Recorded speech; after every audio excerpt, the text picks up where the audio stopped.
Hello guys, আসসালামু আলাইকুম। কেমন আছেন আপনারা? আলহামদুলিল্লাহ, আমিও ভালো আছি। দেশের বাইরে থেকে যে যেখান থেকে দেখছো সবাইকে জানাচ্ছি প্রাণ ঢালা ভালোবাসা। ভিডিও শুরুতে সবাইকে রিকোয়েস্ট করছি, প্লিজ একটি লাইক করে দেবেন এবং ভিডিওটি কন্টিনিউ করো, আশা করি ভালো লাগবে।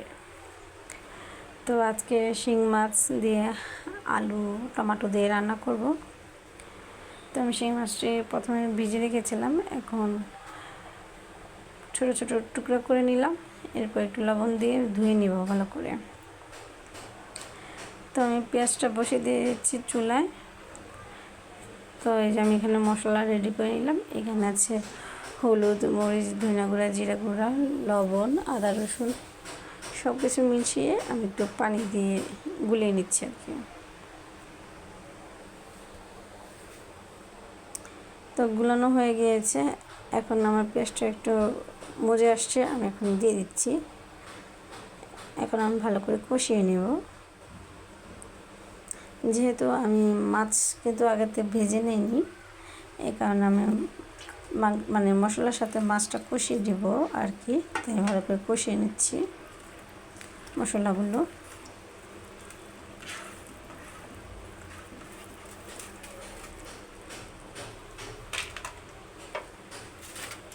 তো আমি মাছটি দিয়ে দিচ্ছি।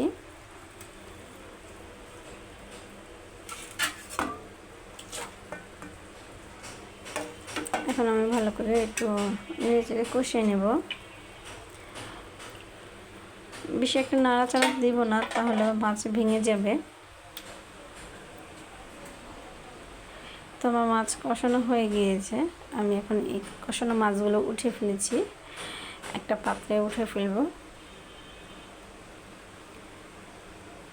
তো মাছগুলো উঠিয়ে ফেলেছি, এখন আমি আলুগুলো দিয়ে দিচ্ছি।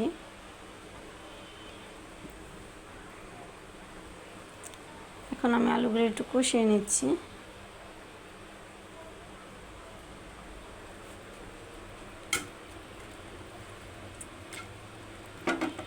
এখন আমি কয়টা টমেটো কেটে নিলাম, এই টমেটোগুলো আমি আলুর সাথে দিয়ে দিব।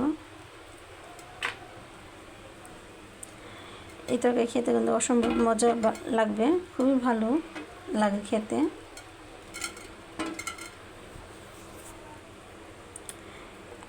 কষানো হয়ে গিয়েছে টমেটো সহ, এখন আমি মাছটি দিয়ে দিচ্ছি। এখন কিন্তু আমি আগে থেকে কিন্তু মাছগুলো দিয়ে নাড়িয়ে নিই, কারণ কাটা কাটা হয়ে যাবে। তো আমি এখন পানি দিয়ে একটু হালকা করে সেট করে দিচ্ছি। তো আমি আর কিছু করব না, আমার যতটুকু সিদ্ধ হওয়ার জন্য জল প্রয়োজন আমি দিয়ে দিয়েছি। তো দেখতেই পাচ্ছেন কতটুকু জল রয়েছে, এতটুকুই থাকবে। তো আমি একটু ধনিয়া পাতা দিয়ে দিলাম, কালারটা খুব সুন্দর এসছে। তো আজকে এতটুকুই। কেমন লাগলো আমার ভিডিও কমেন্টস করে অবশ্যই জানাবেন, এবং যদি আপনাদের ভালো লেগে থাকে অবশ্যই সাবস্ক্রাইব করে ফেলবেন এবং লাইক কমেন্ট শেয়ার করবেন। আল্লাহ হাফেজ, আসসালামু আলাইকুম।